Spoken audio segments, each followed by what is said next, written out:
Ho aminareo any riavana ny fahasoavana sy ny fiadanana avy amin'ilay Andriamanitra ray sy Jesoa Kristy Tompontsika. Amen. Ambarao ny voninahitr'Andriamanitra. Ambarao ny voninahitr'Andriamanitra. Salamo 4:9. Ny andininy voalohany hatramin'ny andininy 10. Izay vakintsika amin'ny anaran'ny Tompo manao hoe: mihira firam-baovao ho an'i Jehova. Mihira ho an'i Jehova ry tany rehetra. Mihira ho an'i Jehova, misaora ny anarany. Lazao isan'andro ny famonjeny mahafaly.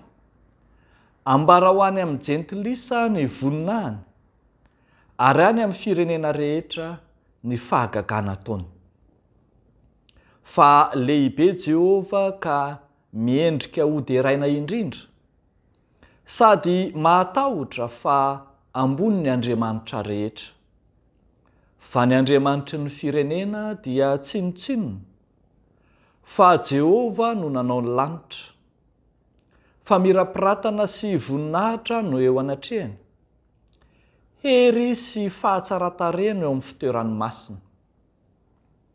Ry firenena, manomeza ny Jehova, eny, manomeza voninahitra sy hery ho an'i Jehova.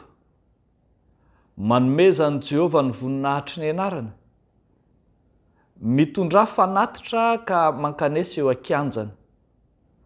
Miankofy eo anatrehany Jehova amin'ny fiaingona masina, mangovita eo anatrehany ry tany rehetra.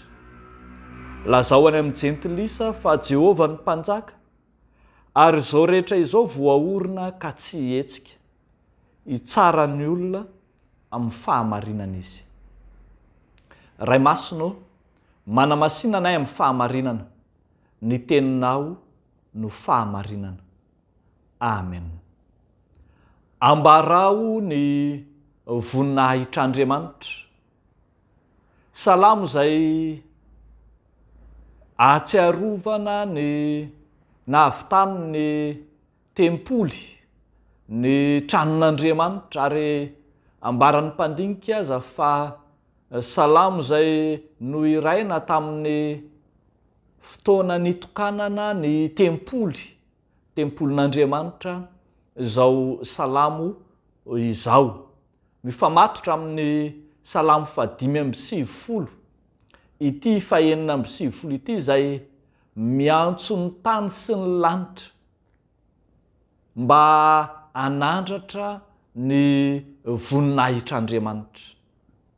Miantso ny zao tontolo izao mihitsy, ny tany, ny lanitra, ny firenena rehetra, ny olombelona rehetra, eny, hatramin'ny jentilisa aza, mba hitodika sy hanandratra ny amin'izany voninahitr'Andriamanitra izany. Ambara mantsy fa io Andriamanitra izay nanao ny tempoly io Andriamanitra izay hoasandratra eo amin'io tempoly io no Andriamanitra lehibe indrindra, ary tsy misy tahaka azy. Hitantsika eto fa tsy azo hoarina aminy, tsy azo ampitahina aminy ireo Andriamanitry ny firenena rehetra, ny Andriamanitra izay misy ety amin'izao tontolo izao.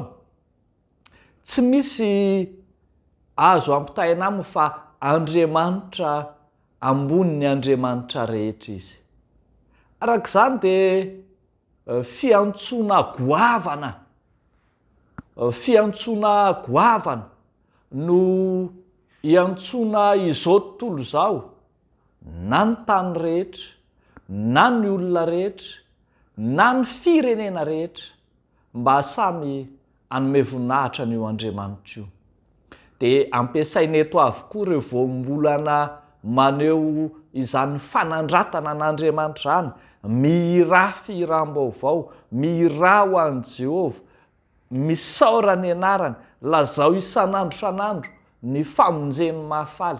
ary manomboka ny amin'ny andininy fafito hitantsika fa averimberiny mpanao salamo matetika ny anomezana voninahitra sy hery ho an'i Jehova, manomeza an'i Jehova, manomeza voninahitra sy hery, manomeza an'i Jehova ny voninahitra ny anarany, miakofo eo amin'ny fiangonan'ny masina sy ny sisa sy ny sisa. Io Andriamanitra izay omem-boninahitra io no Andriamanitra lehibe indrindra ary ihany koa mendrika hoderaina. Riavako malala ao amin'ny Tompo, izany fiantsoana ny tany sy ny lanitra hideran'Andriamanitra na anandratra ny voninahitr'Andriamanitra izany no iantsoana ny fiangonana ihany koa ankehitriny. Iantsoana ny fiangonana mba anambara ny voninahitr'Andriamanitra. Ho asan'ny fiangonana ny manandratra ny fideranan'Andriamanitra.